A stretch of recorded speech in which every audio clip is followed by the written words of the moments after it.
Hello दोस्तों, कैसे हो आप सभी। मैं अरविंद आप सभी साथियों का एक बार फिर से स्वागत करता हूं आपके अपने चहेते परिवार अरविंद सर साइंस में। दोस्तों, आज की क्लास में हम लोग बात करेंगे अभिक्रिया की आणविकता के बारे में, जैसा कि आप सब लोगों ने देख लिया थंबनेल और टाइटल में। ठीक है, तो दोस्तों आज की क्लास बेसिकली जो हमारी होने वाली है वो किसके बारे में है? अभिक्रिया की आणविकता के बारे में आज हम लोग स्टडी करेंगे। और ये क्वेश्चन आपके एग्जाम के पॉइंट ऑफ व्यू से बहुत ज्यादा इंपॉर्टेंट है दोस्तों। ठीक है, बहुत ज्यादा इंपॉर्टेंट है, तो इस बात को आप ध्यान दीजिए। क्वेश्चन आपके लिए बहुत ज्यादा इंपॉर्टेंट है क्योंकि यह क्वेश्चन लगभग हर साल आपके एग्जाम में पूछा ही जाता है। ठीक है, तो जो भी बच्चे इस बार एग्जाम देने जा रहे हैं, ठीक है ना, केमिस्ट्री क्लास 12 के जो बच्चे हैं जो भी एग्जाम देने जा रहे हैं वो इस क्लास को जरूर देख के जाएं। ठीक है, तो चलिए देखते हैं सबसे पहले क्या है कि अभिक्रिया की आणविकता किसे कहते हैं। सबसे पहले इसकी परिभाषा को देखेंगे और उसके बाद चीजों को स्टेप बाय स्टेप समझते हुए चलेंगे।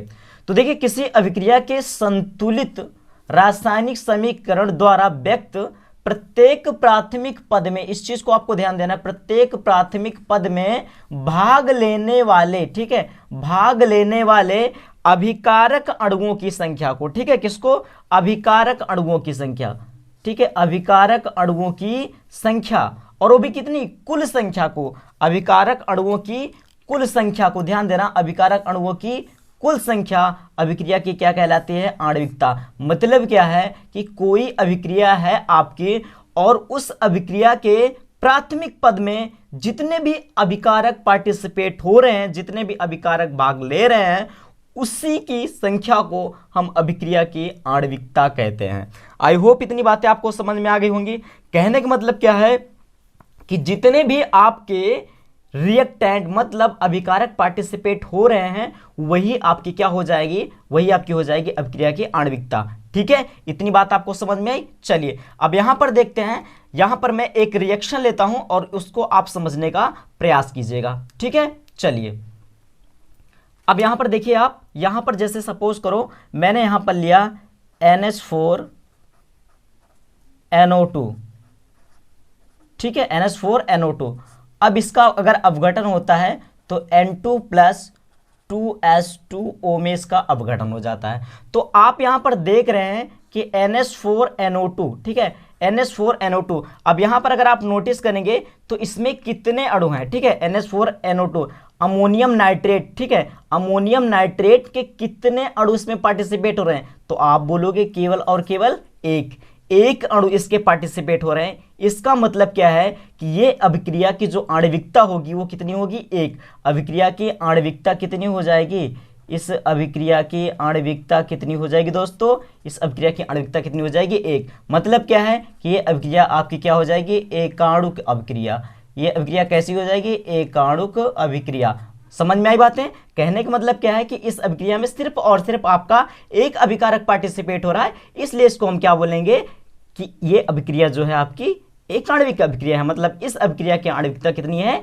एक है। चलिए अगला एग्जांपल लेते हैं। अगला एग्जांपल आप समझने का प्रयास कीजिएगा। ठीक है, अब यहां पर सपोज करो मैंने यहां पर लिया S2 प्लस I2, ठीक है, S2 प्लस I2, और ये हाइड्रोजन गैस है और ये आयोडीन गैस है, दोनों यहाँ गैस है और दोनों मिलकर के क्या हो जाएगा आपका? 2HI, हाइड्रोजन आयोडाइड आपका बना लिया। तो जब यहाँ पर आपका हाइड्रोजन आयोडाइड बनाया तो अब आपको यहाँ पर जरा आप गौर फरमाइए, यहाँ पर क्या है आपका?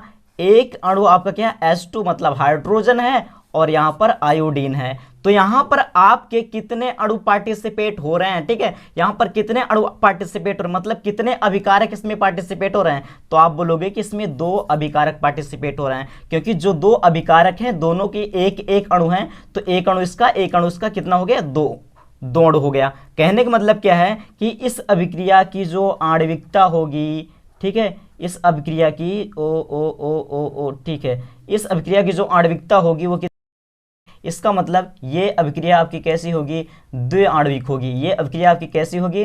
द्विआणुक होगी। ठीक है, द्विआणुक अभिक्रिया आपकी हो जाएगी। ठीक है, आई होप इतनी बातें आपको समझ में आ रही होंगी। ठीक है, चलिए एक रिएक्शन और लेते हैं यहाँ पर। ठीक है, एक अभिक्रिया और लेने का प्रयास करते हैं। ठीक है, अब यहाँ पर सपोज करो, ठीक है, सपोज करो यहाँ पर हम ले लेते हैं, यहाँ पर मैंने ले लिया 2NO plus O2, 2NO plus O2, और ये मिलकर के क्या बना लेगा 2NO2, क्या बना लेगा 2NO2।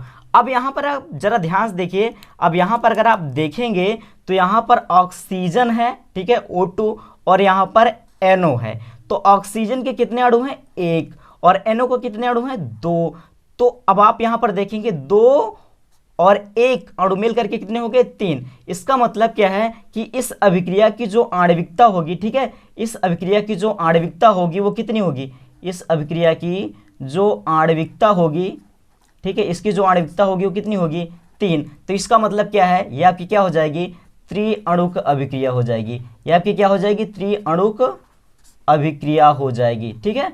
तो आई होप दोस्तों आपको इतनी बातें समझ में आई होंगी। अब आपको कुछ बातें ध्यान देना है यहाँ पर, देखिए कुछ बातों का आप यहाँ पर आपको ध्यान देना है। वो बातें क्या हैं, वो बातें ये हैं कि जब आप अभिक्रिया की आणविकता निकालेंगे, ठीक है, जब आप अभिक्रिया की आणविकता निकालेंगे तो आपको एक बात का खासा ध्यान रखना है, आपको एक बात का खासा ध्यान रखना है, वो ये है कि जब भी आप अभिक्रिया की आणविकता निकालेंगे तो उसके प्राथमिक पद से निकालेंगे। मतलब अभिक्रिया जो होनी चाहिए वो सरल होनी चाहिए। सरल का मतलब क्या है, उसके प्राथमिक पद से, ठीक है, प्राथमिक पद से। प्राथमिक पद का मतलब क्या होता है कि जब अभिक्रिया सरल रूप से हो जाती है तो उसको हम क्या बोलते हैं कि अभिक्रिया की जो मतलब जो अभिक्रिया है वो पहले पद में पूर्ण हो गई, तो इसका मतलब क्या है वो प्राथमिक पद हो गया उसका। जब भी अभिक्रिया पहले ही मतलब एक ही स्टेप में कंप्लीट हो जाए तो वो प्राथमिक पद कहलाता है उसका, ठीक है। तो प्राथमिक पद में भाग लेने वाले जितने भी अभिकारक के अणु होते हैं वही अभिक्रिया की क्या कहलाती है दोस्तों,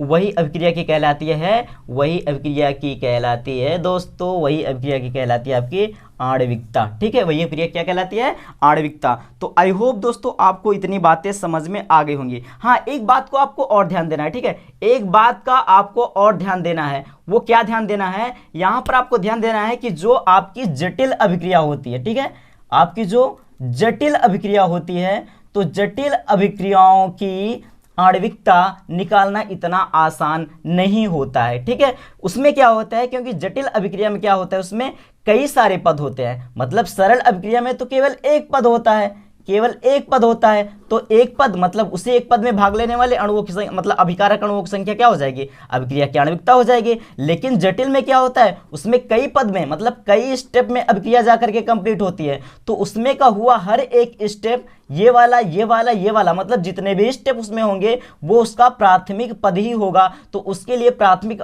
पद में अलग अलग प्राथमिक पद में अलग अलग अभिक्रिया की आणविकता निकाली जाएगी। अब आपको एक बात और समझना है कि जैसे कोई जटिल अभिक्रिया है तो जटिल अभिक्रिया की कोई कुल आणविकता नहीं होती, ठीक है, जटिल अभिक्रिया की कोई कुल आणविकता नहीं होती, बल्कि उसके अलग अलग सरल पदों की आणविकता निकाली जाती है। तो आई होप दोस्तों आपको इतनी बातें समझ में आ गई होंगी, ठीक है। तो ये बात आपको कैसी लगी, मतलब ये क्लास आपको कैसी लगी, ये टॉपिक आपको कैसा लगा, समझ में आया या नहीं समझ में आया, ठीक है। तो जैसे भी आप लोग दोस्तों कमेंट करके जरूर बताइएगा। चलिए, क्लास पसंद आई हो तो लाइक शेयर सब्सक्राइब कर दीजिएगा और अपने दोस्तों के साथ शेयर भी कीजिएगा। मिलते हैं फिर अगली वीडियो में, तब तक के लिए बाय बाय, टेक केयर,